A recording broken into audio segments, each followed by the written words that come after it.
Wulida bil Madinah, beliau dilahirkan di kota Madinah sana tahun 80 minal hijrah, tahun 80 hijriyah. Wagila sana 83 hijriyah. Ada yang berkata tahun 83 hijriyah. Yaumul Itsnain, dilahirkan di hari Senin. Salasa asyar min Rabiul Awal, yaitu pertengahan bulan Rabiul Awal, tanggal 13 di bulan Rabiul Awal. Wa tufiya, dan beliau meninggal bil Madinah, lahir di Madinah, meninggal di kota Madinah. Lailatul Itsnaini, malam Senin. Linisbi min Rajab, yaitu pertengahan di bulan Rajab. Tahun 48 wa mi'ah, yaitu tahun 148 hijriyah. Wa gubira bil Baqi fi Qubbatil Abbas, dan beliau dikuburkan atau disemayamkan di makbarah yang kita kenal yaitu Baqi'. Di situ ada satu area yang dinamakan Qubbatul Abbas. Di situ terkubur ayahnya Imam Muhammadul Baqir, kakeknya Imam Ali Zainal Abidin, dan pula buyutnya Imamul Husain radhiyallahu anhum wa radha'anna bihim. Fi qabri abihi wa jaddihi wa ammihi Al-Hasan, dan juga pamannya Imamul Hasan di situ dikubur. Walahu hamsatu aulad, dan Imam Ja'far As-Shadiq mempunyai 5 anak. Anak yang pertama Muhammad, yang kedua Ismail, yang ketiga Abdullah, yang keempat Musa Al-Kadhim, yang kelima Imam Ali Al-Uraidi, jaddu Ali Ba'alawi, yang dimana salah satu anak daripada Imam Ja'far As-Shadiq ishtahar, ya, yang dikenal yaitu Imam Musa Al-Kadhim. Itu yang pertama. Tuwajhin sobih, beliau itu mempunyai wajah yang begitu terang, cerah, luar biasa. Pancaran cahaya terlihat dari wajahnya, sehingga beliau selalu memakai kerudungan, ya, dari rida, ya, kerudungan dari rida, karena wajahnya yang sangat luar biasa. Dan salah satu anak daripada Imam Ja'far As-Shadiq yaitu Imam Ali Al-Uraidi.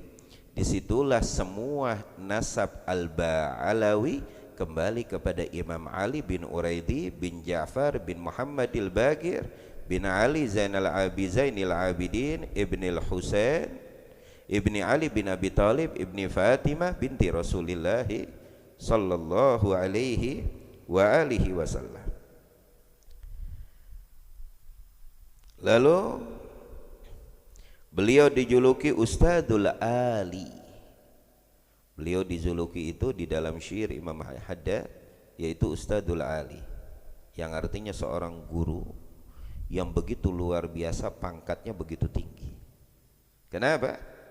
Likasrati man akhadha anhu, karena begitu banyak dari para ulama-ulama salaf yang menjadi pegangan dan pedoman perkataannya, menimba ilmu, mengambil ilmu kepada Imam Ja'far As-Shadiq.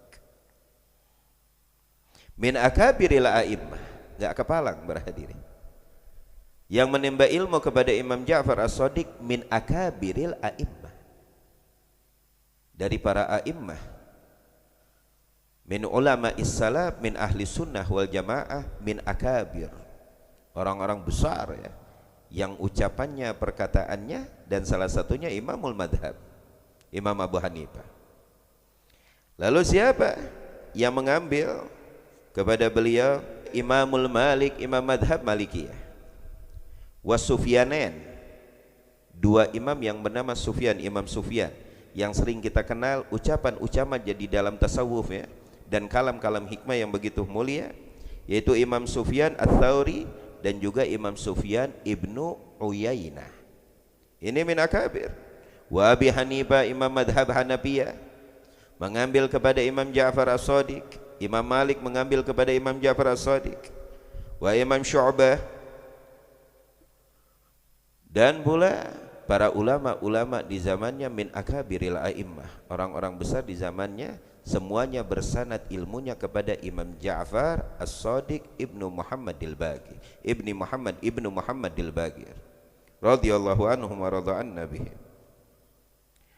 Walikasrati ma nugila anhu minal ulumi wal ma'arif wal hikami wal lataif wasiratil hamida wal hadis salih mimma sarat bihi rukban wa antashara siyatuhu fi jami'il buldan, sehingga tidak ada kota kampung di wilayatil Arab dan juga wilayah Eropa kecuali mengenal bagaimana kedudukan, kemuliaan, kealiman Al-Imam Ja'far As-Shadiq.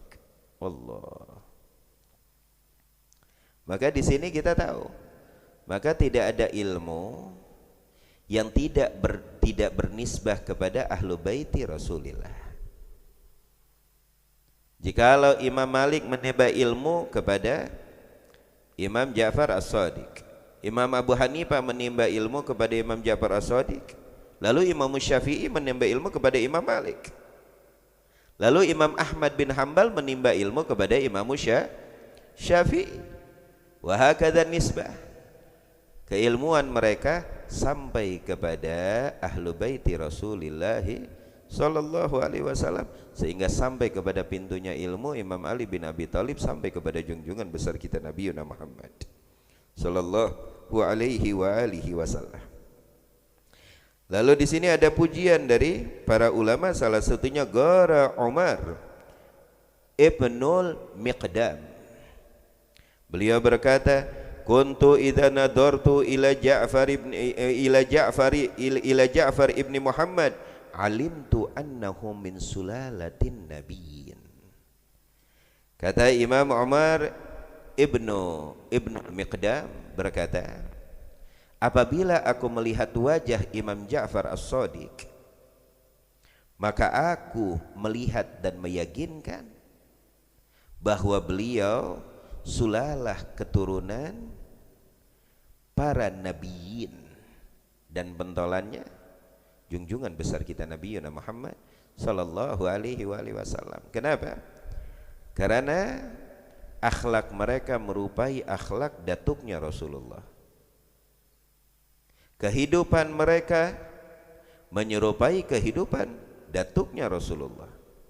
Cara berbicaranya, cara melangkahnya, cara senyumnya, cara meliriknya menyerupai datuknya Rasulullah sallallahu alaihi wasallam, sehingga orang yang melihat wajahnya sudah yakin 1000% bahwa inilah sulalah, anak cucu keturunan junjungan besar kita Nabi Muhammad sallallahu alaihi wasallam.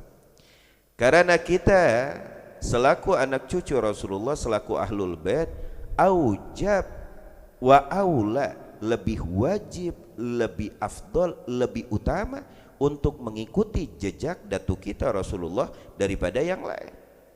Maka kita simbol contoh, selaku ahlul bait, selaku habaib, kita simbol contoh untuk mencontohkan kepada umat bagaimana akhlaknya Nabi, bagaimana kehidupannya Nabi, bagaimana perjuangannya Nabi, bagaimana baginda Nabi Muhammad menjunjung agama ini, bagaimana beliau berjuang untuk agama ini demi tersebarnya hidayah, rahmat, kasih sayang, bagaimana Rasulullah memikirkan umatnya. Kita selaku ahlul bait, para habaib, lebih aula, aujab daripada mereka untuk mengikuti jejak datuk kita Rasulullah sallallahu alaihi wasallam. Kita lebih aula, lebih aujab. Dan di sini dikatakan beberapa perkataan yang keluar dari mulut yang suci Imam Ja'far As-Shadiq. Famin kalamihi, salah satu perkataan hikmah Imam Ja'far As-Shadiq, la zada afdalu minat taqwa, tidak ada bekal yang paling afdal daripada takwa. Ini bekal yang paling afdal. Kalau Anda ingin tenang di dunia, selamat di akhirat, maka perbanyaklah bekal takwamu, perbaikilah takwamu, kuatkanlah takwamu kepada Allah Dzul Jalali wal Ikram, karena takwa tersebut kunci segala-galanya. La zada afdalu min taqwa wala syai' ahsan minas samat. Dan tidak ada sesuatu yang paling cantik, yang paling indah daripada memperbanyak diam. Yang artinya bukan memperbanyak diam nggak ngomong-ngomong bisu atuh. Tapi yang artinya tidaklah engkau berkata kecuali hal-hal yang manfaat. Hal-hal yang bisa memberikan manfaat kepada orang banyak, yang bisa memberikan kebaikan kepada orang banyak. Karena goedanya begini, kalau orang banyak ngomong sudah dipastikan banyak salah. Ya, itu goeda. Kalau orang ngomongnya banyak, udah dipastikan salahnya pasti banyak. Karena biasanya kalau orang ngomong banyak, kalau udah habis modal, cerita apapun dijadikan cerita. Padahal cerita tersebut dongeng tidak ada, cuma akal-akalan saking pinternya ngomong mereka.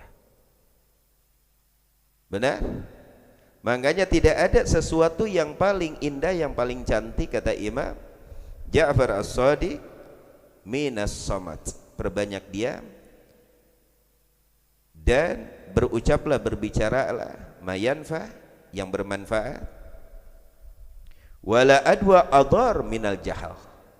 Dan tidak ada musuh, kata Imam Ja'far As-Shadiq, yang lebih dahsyat, yang lebih parah daripada al-jahlu, kebodohan.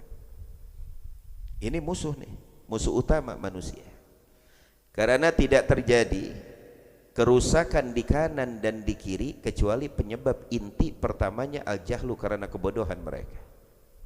Kalau orang sudah bodoh, maka dia akan membenarkan sesuatu sesuai dirinya.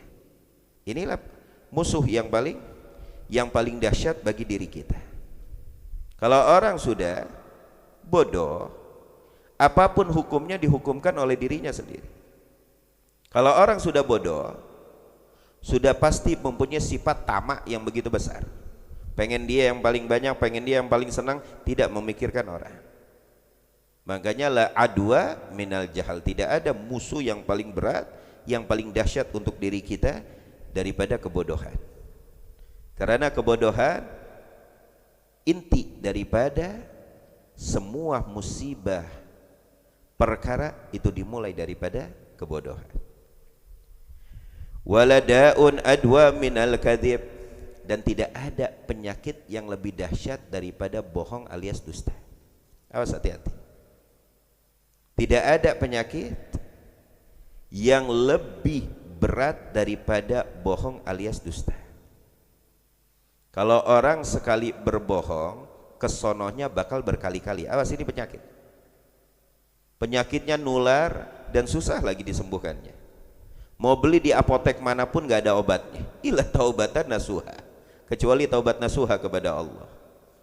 Nih, penyakit yang paling dahsyat al-kadzibu, yaitu bohong alias dusta. Sekali kau berbohong, 2 kali, 3 kali, 4 kali, bahkan beratus-ratus kali akan menjadi kebiasaan kau selalu berbohong dan berdusta. Na'udzubillah. Luar biasa. Dan di sini juga ada kalamnya. Wa minhu, dan ungkapan hikmah yang diucapkan oleh Imam Ja'far As-Shadiq, man istabta'a rizquhu falyukthir minal istighfar. Barang siapa yang merasa rezekinya lelet, maka perbanyaklah istighfar kepada Allah. Perbanyak istighfar kepada Allah. Itu salah satu penyebab kuat rezeki kita cepat datangnya.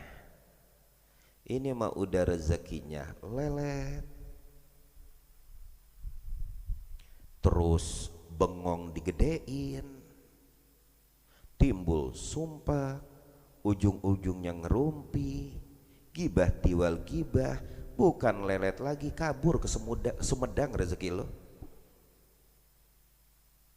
Kalau ingin rezekimu cepat datangnya, perbanyaklah istighfar. Jangan dibengongin. Jangan terlalu dihabiskan untuk dipikirkan, tapi beristighfar kepada Allah itu jalbur rizq, mempercepat menarik rezeki. Idza istabta'a rizquhu falyukthir minal istighfar wa man u'jiba bi syai'in min ahwalihi wa arada baqa'ahu falyaqul masya Allah la quwata illa billah.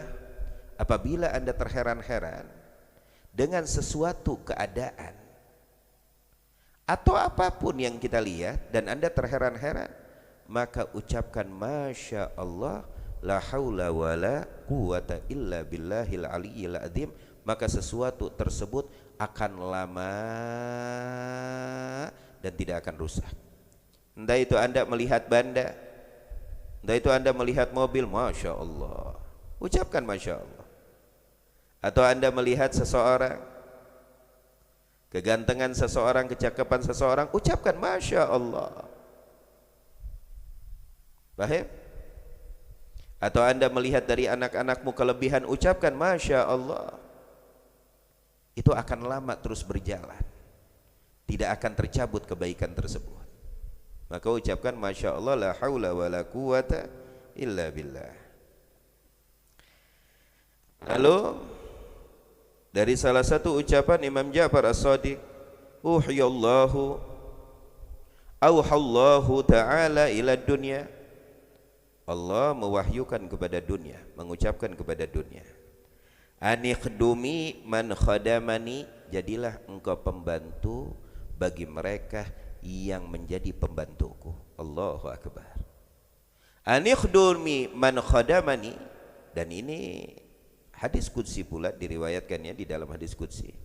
Anikhdumi man khadamani, Allah berkata kepada dunia, jadilah engkau pembantu, khidmatlah engkau kepada siapa? Kepada mereka hamba-hambaku yang menjadi khaddamku di muka bumi ini. Luar biasa kedudukan yang begitu hebat. Wa at'ibi man khadamaki, dan lelahkan mereka dari hamba-hambaku yang menjadi pembantumu wahai dunia. Allahu akbar walillahil hamd. Kalau Anda menjadi khalifah Allah di muka bumi ini, kalau Anda menjadi pembantu Allah di dalam menjalankan syariat yang dibawa oleh baginda Nabi Muhammad dengan niat yang soleh, dengan akidah yang sahih yang benar, maka dunia akan diciptakan untuk mereka yang berkhidmah kepada Allah di muka bumi ini.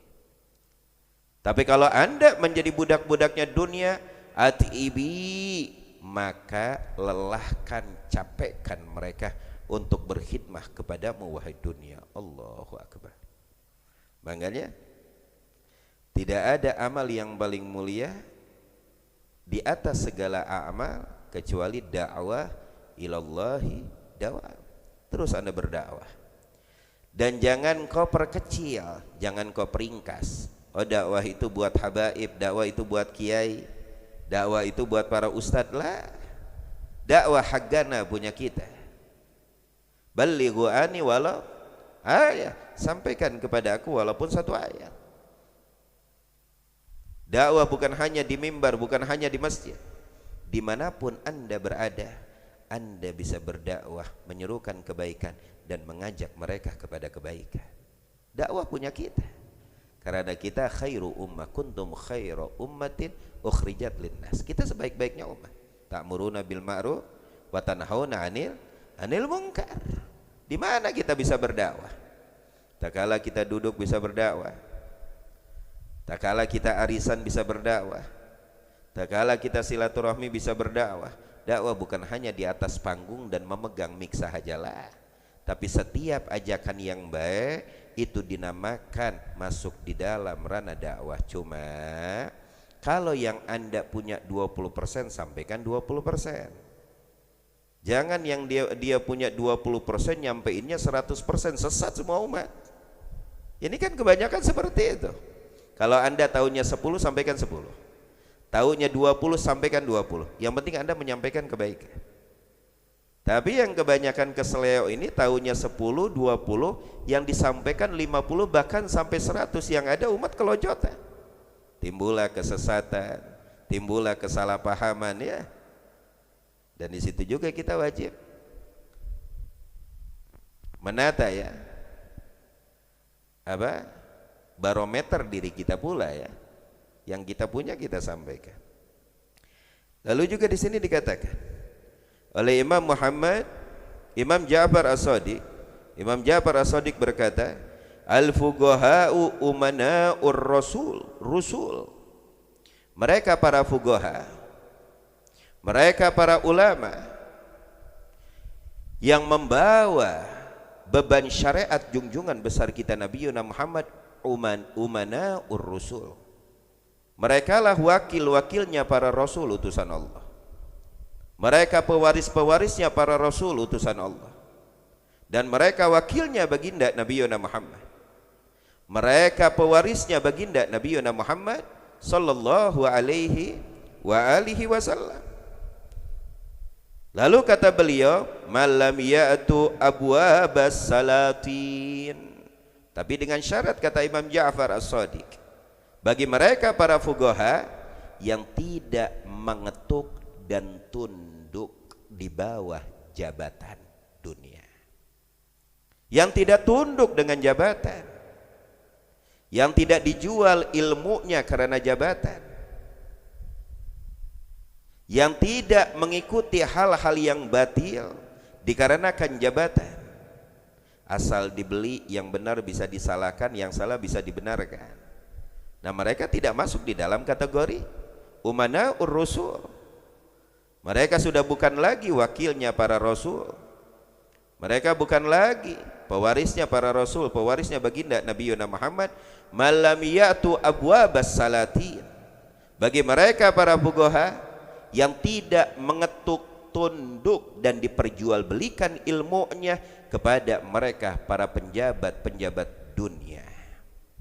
Yang halal bisa diharamkan, yang haram bisa dihalalkan demi kepentingan politik mereka lah.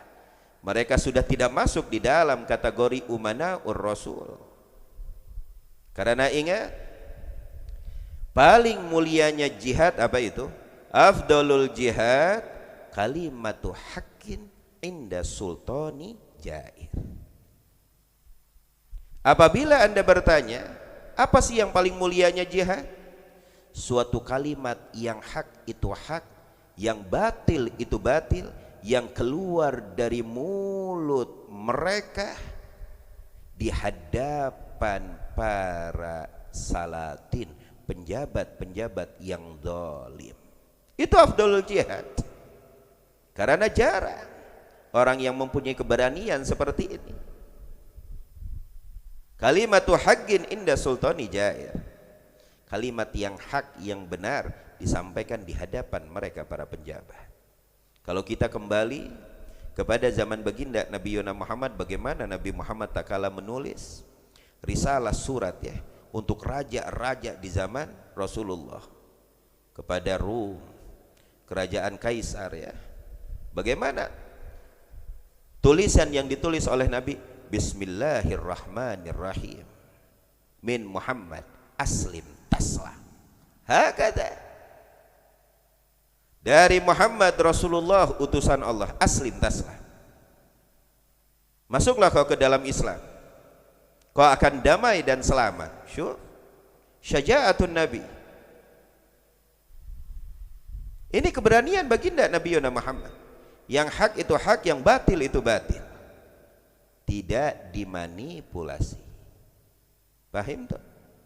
Tidak dimanipulasi. Dan Anda juga perlu ingat riwayat dari baginda Nabi Muhammad, akhafu ma akhwafu 'ala dajjal ulama ussu. Aku takut kepada dajjal. Ini isyarat dari baginda Nabi Muhammad karena fitnah dajjal itu sangat luar biasa. Sangat luar biasa. Sampai dianggap Tuhan bagi mereka yang rendah imannya. Tapi ada, kata baginda Nabi Muhammad, yang lebih aku takuti daripada Dajjal. Allahu Akbar. Yang lebih ditakuti daripada Dajjal siapa ya Rasulullah? Ulama ussu, Mereka para ulama-ulama su yang menjual agamanya demi kepentingan dirinya atau kelompok-kelompoknya atau politik-politiknya. Na'udzubillah summa na'udzubillah. Lalu apabila ada yang bertanya, kami melihat sebagian para guru-guru kami berteman dengan mereka para salatin, para penjabat. Ingat, mereka bukan menunduk kepada para penjabat, akan tetapi mereka memahami konsep agama. Ad-dinu nasihat, agama itu nasihat. Lalu penjabat masuk di dalam kategori mad'uwin. Mereka wajib diberikan dakwah, mereka wajib diberikan siraman rohani, mereka wajib dipahami agama. La'allahu yatub wastaqim, moga-moga mereka orang bertaubat dan mereka beristiqomah. Karena ada dua sifat dari manusia, kalau baik umat ikut baik, kalau rusak umat akan ikut rusak. Manhuma, siapa mereka? Berdua, al-ulama wal umara. Mereka para ulama dan mereka para umara, para pemimpin, para penjabat. Kalau ulamanya lurus, kalau ulamanya istiqamah, kalau penjabatnya lurus, penjabatnya amanah, rakyat otomatis akan ikut damai. Maka di sini kita pula jangan langsung melontarkan su'don lah, karena mereka madu, para penjabat mereka wajib didakwahi. Bukan arti kata para tuan-tuan guru kita merunduk mengharap kepada mereka, hasya wa kalla, tapi mereka wajib didakwahi, patut didakwahi. Karena ulama dan umara ini poin yang apabila dua sifat dari manusia ini benar, lurus, maka akan membawa perdamaian, ketenangan, kemakmuran kepada rakyat, dan negerinya pula akan menjadi baldatun thayyibatun wa rabbun ghafur. Luar biasa. Dan pula di sini ada beberapa kalimat lu juga yang manfaat ini. Tes. Qala Imam Ja'far As-Shadiq, arba'un la yanbaghi li syarifin aya'nafa minha. Ada 4 perkara tidak boleh bagi mereka yang mempunyai kedudukan, yang mempunyai pangkat, untuk malu melakukannya atau gengsi melakukannya. Tidak boleh. Apa itu? Qiyamuhum min majlisi li abi, berdirinya mereka dari suatu majelis untuk orang tuanya. Hormati orang tua kita, jangan mentang-mentang ente pimpinan ada orang tua, walid ta'al, emang teman ente apa itu? Qiyamuhu fi majlisi li abihi, berdiri kau sambut orang tuamu apabila datang, cium tangannya. Itu nggak boleh tuh bagi siapapun yang mempunyai kedudukan atau mempunyai jabatan untuk gengsi terhadap hal tersebut. Lalu yang kedua, wa khidmatuhu li dhaifihi, walaupun kau orang mulia, walaupun kau mempunyai jabatan ya, walaupun kau orang terhormat, dihormati orang, jangan sungkan-sungkan gengsi untuk menghormati tamu. Karena tamu itu membawa keberkahan, kedamaian, ketenangan terhadap ahlu baitihi, terhadap keluarganya yang berada di rumah tersebut. Lalu yang ketiga, wa qiyamuhu ala dabbatihi, dan berdirinya mereka terhadap kendaraan. Kalau kau sanggup, kau setir sendiri. Kalau kau sanggup, kau starter sendiri. Paham apa tidak? Lalu yang keempat, wa khidmatuhu liman yata'allam minhu, dan khidmah terhadap mereka yang belajar terhadap dirinya. Jangan sungkan-sungkan, jangan gengsi. Walaupun anda syarif, anda guru, anda penjabat, khidmah kau terhadap murid-muridmu, perhatikan mereka, doakan mereka, jadikan mereka anak-anak kita. Nah, ini 4 hal ini jangan sampai mereka yang mempunyai kedudukan, kehormatan, pangkat, gengsi terhadap 4 hal tersebut. Itu yang dikatakan oleh Imam Ja'far As-Shadiq radhiyallahu anhu wa radha'an nabihi. Wallahu a'lam bissawab.